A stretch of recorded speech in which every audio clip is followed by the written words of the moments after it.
Sarvamanthan news महाराष्ट्रामध्ये आपलं स्वागत. पाहूयात आजच्या टॉप 10 हेडलाईन्स.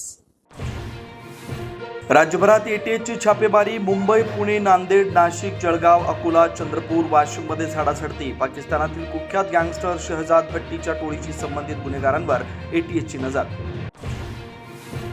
नीट पेपर फुटी प्रकरणामध्ये शुभम खैरनारला सीबीआयच्या मुंबई केला कोर्टात केलं हजर. शुभमला 2 दिवसांची ट्रान्झिट रिमांड उद्या दिल्लीतील न्यायालयामध्ये हजर करणार. नीट पेपर फुटी प्रकरणाचे महाराष्ट्रातील नाशिक, पुणे आणि लातूर कनेक्शन समोर. नाशिकमधून संशयित शुभम खैरनार सीबीआयच्या ताब्यात, तर पुण्यातील तरुणाचा शोध सुरू. नीट परीक्षेचं नवं वेळापत्रक पुढच्या आठवड्यात जाहीर होण्याची शक्यता. पुन्हा परीक्षा घेण्यासाठी 2 महिने लागू शकतात, सूत्रांची माहिती.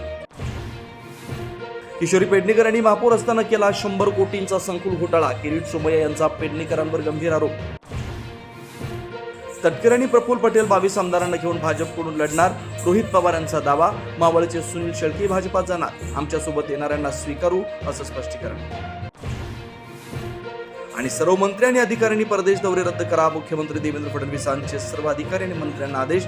पंतप्रधानांच्या आवाहनानंतर मुख्यमंत्र्यांचा मोठा निर्णय. सार्वमंथन न्यूज महाराष्ट्राला लाईक करा, शेअर करा, सबस्क्राईब करा.